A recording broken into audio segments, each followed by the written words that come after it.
Là, je vais sortir du champ et je vais rentrer dans le champ. Okay. Mais je te parle pas du champ, moi je te parle du champ de caméra. Donc ça, ce sera dans l'intro. Ça sera dans l'intro. Donc là, je rentre dans le champ. Ok. Ok.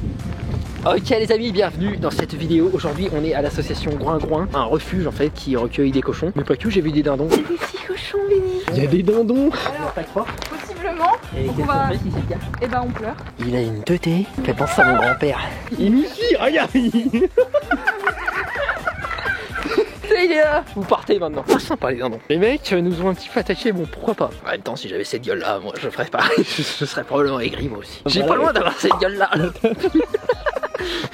Ok, donc on est accueilli aujourd'hui par une abonnée qui s'appelle Marion, qui travaille ici, mais c'est pas son refuge, le refuge appartient à Caroline. On va découvrir tout ça un petit peu, comment ça fonctionne, pourquoi ça fonctionne, qu'est-ce qu'ils font exactement, quel est leur but.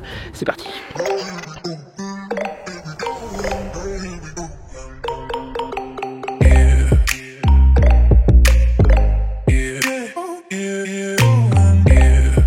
Il y a un ultra cochon là. Mec, il y a un ultra cochon. C'est Monsieur Porc. On m'appelle Monsieur. Tu fais pas devant, tu te mets sur le côté.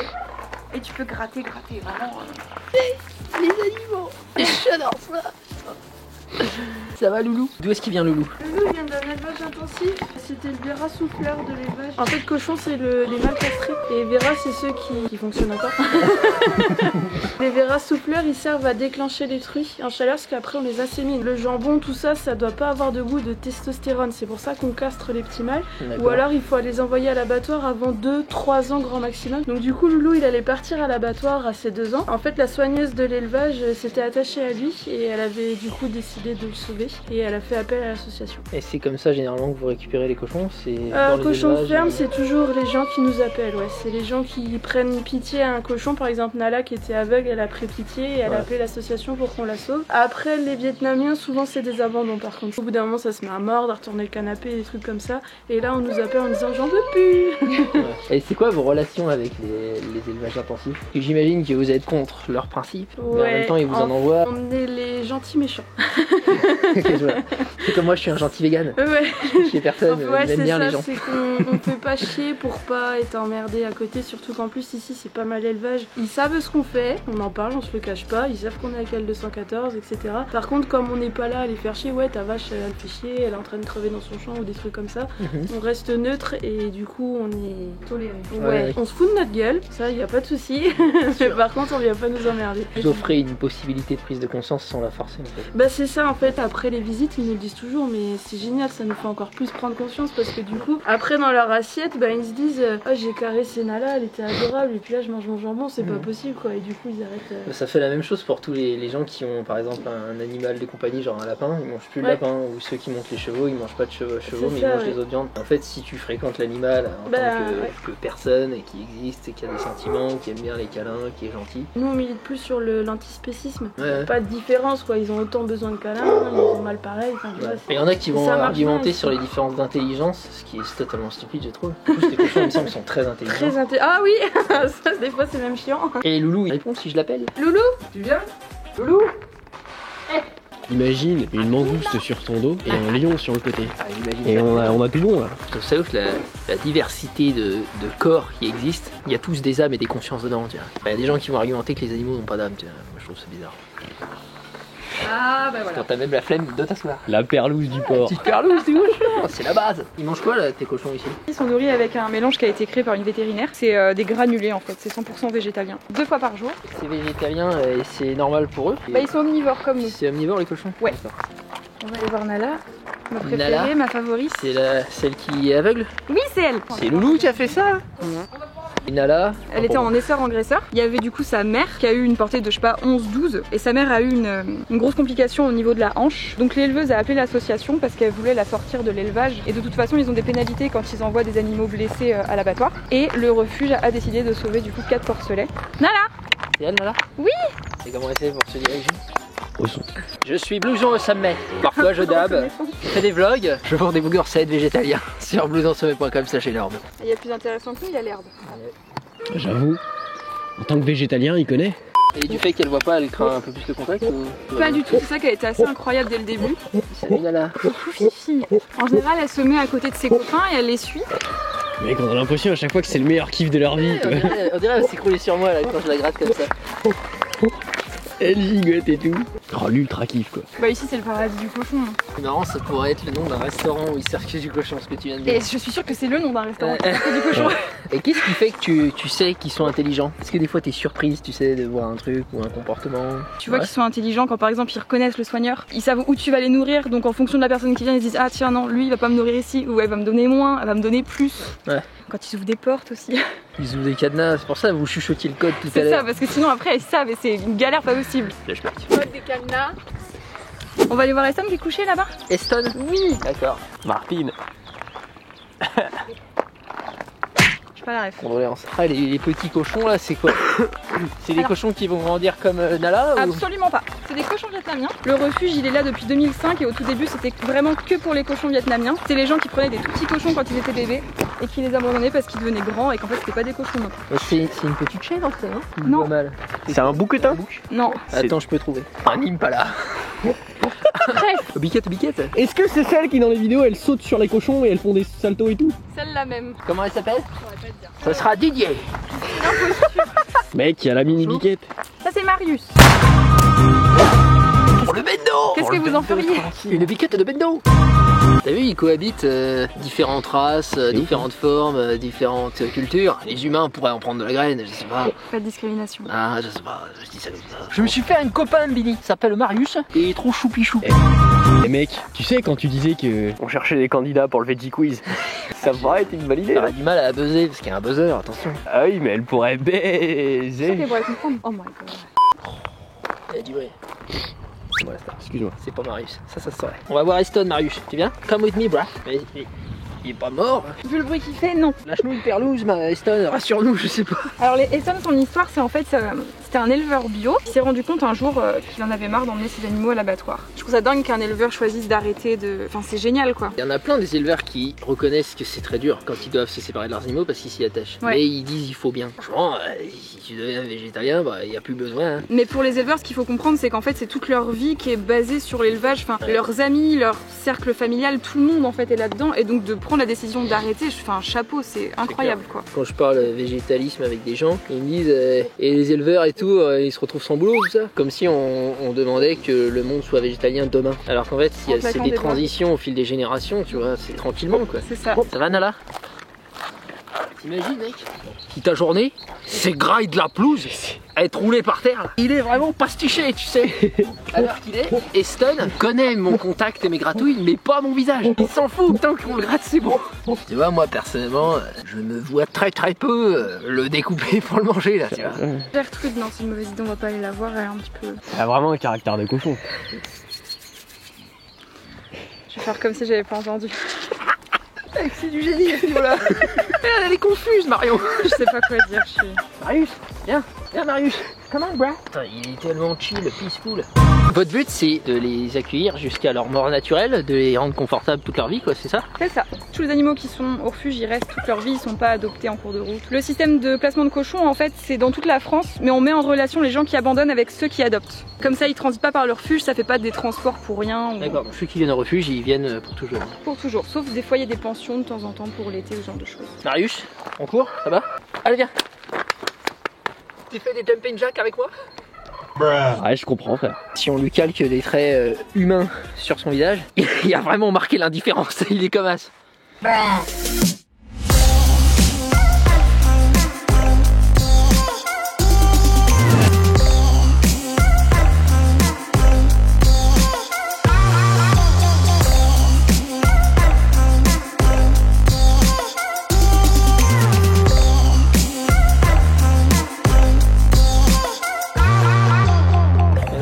Qui a ouvert le refuge? En gros, oui, c'est elle qui a ouvert le refuge avec une amie vétérinaire. Où est-ce que je vais vous emmener maintenant? Ah, tiens, c'est Caro. De la cornemuse. C'était la meilleure salariée du monde ça. D'accord. J'ai connu quelques cochonnes dans ma vie. T'es décalé, tu voulais me dire un truc sérieux, donc je te suis, je dis rien. Tu me lâches cette punchline. Ok. Eh oui, au moins, oui. C'est quoi ça? C'est leur niche. niche. Ils vont dormir dedans? Oui. Et ils ont leur niche attitrée? Ben oui. Et ils savent preuve de leur intelligence, on en parlait tout à l'heure, bah justement ils savent quelles niches sont à eux. Ils ont leurs préférences, ils sont avec leurs copains, tout ça. Ouais. Jamais de caca dans la niche. Et genre, ils ont pas des niches où ils peuvent cohabiter? Il y a des amourates de cochons, tu vois. Pour faire des cochonneries, mec. Ok. Allez, condoléances. Si, ils peuvent faire ça. En général, ils sont 2 par case. D'ailleurs, là, la plupart d'entre eux sont en train de dormir. Manger, dormir, sortir le soir. C'est fantastique. Erasmus Life. On a l'impression qu'ils se gonflent, tu sais, tu sais, comme un bouc muscu qui vient de faire chest, qui sort au bar après 3 supersets. Et ben, c'est pareil. Il essaie de te pécho, mec. Je suis moyennement intéressé. T'es vraiment le dindon de la face. S'il te plaît. Est-ce qu'il y a des conflits entre animaux des fois? Genre est-ce que ce dindon n'aime pas ce dindon par exemple? C'est un coq je crois. Ouais mais j'ai dit les 2 premiers trucs qui me passaient par la tête mec. Au tout début oui quand ils arrivent mais ça se fait vite en fait la hiérarchie se met en place assez rapidement. Incroyable l'aspect de la peau du dindon. Ouais. Et ils changent de couleur. Ah ouais? Genre rapidement ou oui. au fil des années? Rapidement. Tu vois tout ce qui est rouge au niveau d'en bas, ça peut devenir bleu et inversement. C'est des poils, hein, c'est pas des plumes. Bah, la texture est très bizarre, c'est vraiment comme une clôture arrachée en fait, c'est très curieux. C'est dur. Le mec il vient nous lâcher une petite contraction pectorale, tu sais, pour un petit genre. Et je me souviens que quand je suis arrivée ici, je me suis dit putain comment ça va se passer en fait avec la directrice du refuge parce que moi je suis végétarienne et j'ai dit il faut absolument qu'elle soit au minimum végétarienne sinon ça va pas coller quoi. Donc je me souviens, on était dans la voiture, on allait nourrir les chevaux et je fais par contre moi madame en fait je suis végétarienne. Ah non et moi aussi hein. Avec Caro? Ouais. Et c'était ma seule angoisse en fait, c'était de me dire une meuf qui s'occupe des cochons mais si elle les mange à côté ça va pas matcher quoi. Et à l'époque on était que végétariennes toutes les deux. D'accord. Et on se disait non mais vegan mais jamais. Et c'était ouf, c'est des extrémistes, ils se disent non mais non. C'était quoi? C'était le fromage, ouais le fromage. Non, ah la gueule de l'extrémiste. C'est ça, bah maintenant tu vois. Bonjour. Et quand tu viens tu fais quoi exactement? Une fois par an il y a le chargement de foin et de paille pour les animaux. Donc là c'est gros bras pendant 2 jours, c'est ça. Sinon bah en gros c'est du nettoyage, nourrissage le matin et le soir. Beaucoup de travaux d'entretien, là par exemple dimanche dernier, genre on a élagué les arbres et il fallait ramener toutes les branches comme ça dans un tas. Du soin aux animaux de temps en temps quand il faut nettoyer ou les emmener chez le veto, ou des trucs comme ça. Et nous qu'est-ce qu'on peut faire aujourd'hui si on veut donner un coup de main? Je crois que Caro m'a parlé de ramasser des branches dans le pré des chevaux, mais en gros je pense qu'on va aller aussi ramasser des crottes. On va voir les cochons de ferme là, alors faut qu'on marche 5 minutes. Qu'est-ce que c'est de différent de par rapport à là que c'est? On les a tous mis dans le même pré en fait, c'est parce qu'ici il n'y avait pas assez de place. On peut passer par l'entrée mais parce que vous connaissez pas le chien il risque de vous tester un peu et Caro veut pas ça. Genre il va nous poser un petit problème de maths et tout. Il va nous dire t'es qui, tu connais qui ici? Je préférerais le chien que le dindon. Ouais. Il a mis une espèce de barrière physique là quand même. Avec les dindons ici sont no joke hein. Ça me rappelle la street où j'ai grandi tu sais. Fallait prouver voilà. Tu connais qui? Tu rappes avec quel gang? L'association elle survit que grâce aux dons et au bénévolat. C'est ça, et au parrainage. Il y a un système de parrainage en fait, quand les gens ils viennent comme vous par exemple pour rencontrer les animaux, s'ils ont un coup de cœur sur un animal, ils peuvent le parrainer, donc donner tous les mois une somme d'argent qu'ils choisissent eux-mêmes et ils reçoivent des nouvelles par mail. Et il a un parrain Marius? Ouais assurément ils en ont tous un. Il a un petit sugar daddy déjà. Bâtard. Ouais mais moi j'ai des revenus mais de youtubeur. RSA mon pote. Moi je mets mon RSA sur Marius. Je l'ai même pas le RSA. Ok on va voir les cochons de ferme. J'espère qu'ils m'aimeront bien. C'est pas facile. Il n'y a pas de raison. Les gens trouvent des raisons. Généralement ils s'y retrouvent. Ils viennent voir ce qui se passe. Bonjour petit cochon. Les cochons partout. Petit cochon. Je suis entre les deux là. Si jamais je meurs, je te lègue ma YouTube channel Billy, ainsi que les 4 binous qui restent dans le frigo. On sent, hein. Ouais, ça pue la merde. Donc quand je suis arrivée chez Gros Groin, Caro m'a dit est-ce que tu connais un peu les cochons tout ça? Je lui dis moi les cochons je connais, je viens d'un milieu où du coup c'est l'élevage. Dans l'élevage c'est facile, t'as toujours la planche rouge avec toi au cas où, donc tu les déplaces de case en case. Mais en vrai t'as pas d'interaction comme ça, tu connais pas du tout leur réaction. Tu sais pas ce que ça veut dire quand ils grognent et tout, ce que ça dépend quand c'est aigu ou quand c'est grave, tu sais si en fait c'est pour t'avertir qu'il faut te pousser ou pas. Donc je connaissais pas du tout les cochons et ça m'a bien mis à ma place. Il y a de la terre collée et tout parce qu'il se protège du soleil tout seul en se roulant dans la merde. Elle c'est Juju, c'est 500 kilos, ouais, 300 kilos. Je dirais 500 ouais. 500. Ça se bench hein. Se deadlift. Ça se deadlift 500 kilos je veux dire. Je l'ai mis KO avec mes doigts de fée Billy. Et c'est pas la première cochonne avec qui je fais ça. Ok. Ensuite on s'en va. Pom mec. Ça c'est Instagram. Ils ont un Instagram perso chacun? Non pas encore. Faudrait peut-être y penser. C'est vrai que Julia elle a du Instagram ou du contenu là. C'est vraiment la Insta babe, mais le mot est bien choisi. C'était quoi ça? Je communique. Je dis bonjour. Oh bien. Ça c'est le cheval de Don Diego de la Vega. En français, Didier. Il n'a pas conscience de sa masse. Un peu comme toi en fait, hein. T'as pas conscience de... Extrêmement conscient de mon ultime masse gigantique. Ça va être fade. De l'herbe, même pas un peu de sel au citron, rien. L'association Groin-Groin, elle est connue dans la France entière. Il y a beaucoup de gens qui connaissent via les réseaux sociaux et via les sauvetages et grâce à la participation de L214 qui nous aide pour plusieurs sauvetages.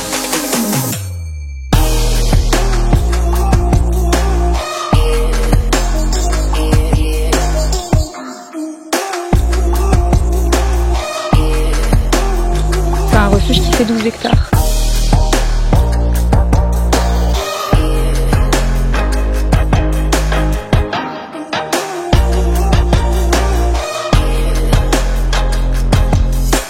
Est-ce qu'il y a trop de demandes pour vous ou est-ce que là vous pouvez encore accueillir? Le principe c'est qu'il y a assez d'argent pour soigner les cochons. Parce que là 12 hectares on pourrait avoir plus d'animaux. Il faut qu'il y ait de l'argent avant que l'animal arrive. On ne peut pas se retrouver en galère s'il y a des soins à faire parce que les soins vétérinaires ça peut monter très très vite. Et donc là actuellement vous êtes au max de la dépense possible? Exact. D'accord.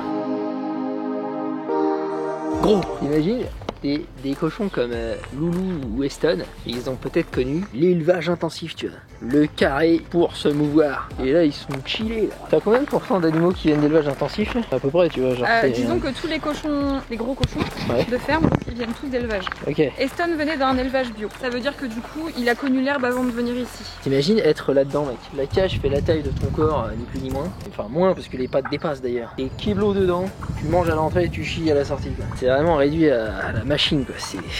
Souvent quand on parle de viande on voit l'abattage mais il faut voir toutes les souffrances avant, la castration des porcelets à vif, le coupage des queues, l'image des dents, tout ce qui est à côté c'est aussi grave que l'abattage en lui-même et la finalité quoi. Après le truc c'est que quand tu restes dans une perception spéciste, bah ça reste pas grave. Les gens spécistes qui vont voir ça, tu vois, ils vont dire oui mais... il le sent probablement pas, c'est pas grave, c'est un cochon, tu vois. Par exemple, quand je dis t'imagines te mettre là-dedans et tout, les gens disent oui, mais toi t'es un humain, c'est normal. Même l'argument de se mettre à la place, il passe pas pour certaines personnes parce que ils sont spécistes. Il n'y a pas l'empathie qui fait la connexion. Ouais. C'est les mêmes qui vont te dire bah, si on va par là, toi tu manges des carottes. Tu sais pas, peut-être écrit, tu sais pas. Et tous des trucs pas parfaits, bien sûr. Moi j'ai un smartphone, hein. Je vlog avec cette machine, je me demande bien quel est l'impact écologique de ça, tu vois. Mais bon, on fait déjà des choses, quoi, c'est déjà ça. C'est mieux d'avoir conscience de choses et de faire en sorte que de se dire oh bah, de toute façon, tout est foutu, viens on fait rien, tu vois. Moi je propose qu'on aide un petit coup à ramasser les crottes. C'est une association, c'est basé sur le bénévolat et tout, donc c'est normal, tu vois, c'est dans l'esprit, en plus ils nous accueillent gentiment, donc on va mettre un petit peu la main à la merde, littéralement.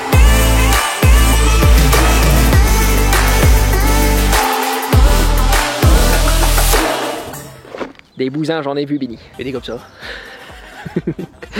Jamais. Faut savoir que j'ai demandé à Benny d'allumer la caméra pour que je dise ça. Mon métier est tellement dévalorisé. Franchement non. J'ai pas d'argument mais non. On va prendre Max Bousin. Mec, une nouvelle manière de gratter le cochon. Ça doit être mieux pour lui parce qu'avec sa peau en cuir là, je pense que c'est plus agréable, un truc un peu plus dur quoi. Faut pas croire qu'on lui fait mal hein, parce que vraiment vous avez pas le toucher vous chez vous mais leur peau est extrêmement dure. Donc je pense vraiment qu'il kiffe quand tu fais ça. Ah ouais. Mec, j'en ai repéré une belle. Il y a un sentiment d'accomplissement. Je veux dire, je suis aussi content que si c'était la mienne. Quoi? Ok, c'est bon, j'ai ramassé tout ce que j'ai trouvé. Donc Marion, je t'offre cette offrande en symbole de mon amour. Que ça? Non, mais après on fait comme on peut quoi. Mais je te réinviterai. Hein. Ah, j'imagine. Ça sort du champ. Allez, salut. Abonnez-vous. Ok les amis, on va s'arrêter là pour ce vlog. Marion, je voulais te remercier de nous avoir conviés. Comment on retrouve ton association? Comment on peut aider? Qu'est-ce qu'il est possible de faire pour... Oh. Franchement Marius, j'ai connu plus serein. Refuge Groin-Groin. Refuge Groin-Groin, d'accord. Et si les gens veulent aider les petits animaux pour qu'ils finissent leur vie tranquillement ici, parce que c'est financé que par les dons et le bénévolat bien sûr, comment ils font? Ils peuvent parrainer un animal. D'accord, et ici on est près du Mans. La Durance d'hier mon pote. Oh. Ça va pas non? Et Marius! C'est de la jalousie ça. Dis donc Marius. Okay. Abonnez-vous si vous voulez en voir plus. Il y a un nouvel épisode de Vous êtes le chef qui sort dans quelques jours. Je vous remercie d'avoir regardé cette vidéo. Merci à tous d'avoir passé un petit peu de temps pour faire ça. Pensez à aider, pas forcément cette association là, mais à aider tout simplement une cause qui vous tient à cœur. C'est toujours important je pense de donner de soi, que ce soit en temps, en argent, en quoi que ce soit en fait, de s'investir d'une manière ou d'une autre pour une cause qui est propre à vos valeurs à vous. Je pense que c'est l'une des clés du bonheur quand même. Et puis je vous dis à la prochaine, bisous.